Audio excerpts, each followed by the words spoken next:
त्यानंतर बातमी मोठी आहे, कारण ठाकरे बंधूंनी एकमेकांची भेट घेतलेली. तर ठाकरे बंधू एकत्र येणार का, यावरती खासदार संजय राऊत यांनी एक सूचक विधान केलेलं आहे.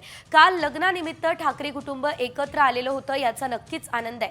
काय निर्णय घ्यायचा हे उद्धव ठाकरे आणि राज ठाकरे घेतील. शिवाय त्यांनी जो काही निर्णय घेतलेला असेल तो निर्णय महाराष्ट्र मान्य करेल, असं संजय राऊत यांनी म्हटलेलं आहे. तर ज्या चर्चा राज ठाकरे आणि उद्धव ठाकरे यांच्या एकत्र येण्याने रंगलेल्या होत्या, त्या संदर्भात राऊतांची ही प्रतिक्रिया. काल दोन भाऊ एकत्र आले तर नक्कीच महाराष्ट्राला आनंद होतो. ठाकरे कुटुंबावर महाराष्ट्राचं जीवापाड प्रेम आहे, एक लक्षात घ्या. ठाकरे कुटुंबाचं या महाराष्ट्राशी एक नातं आहे. शेवटी काय निर्णय घ्यायचा कोणी, हे उद्धव आणि राज ठाकरे हे दोन भाऊ आहेत. हा निर्णय त्यांनी घ्यायचा आहे आणि त्याने घेतलेला निर्णय मला माहिती आहे की महाराष्ट्र मान्य करेल.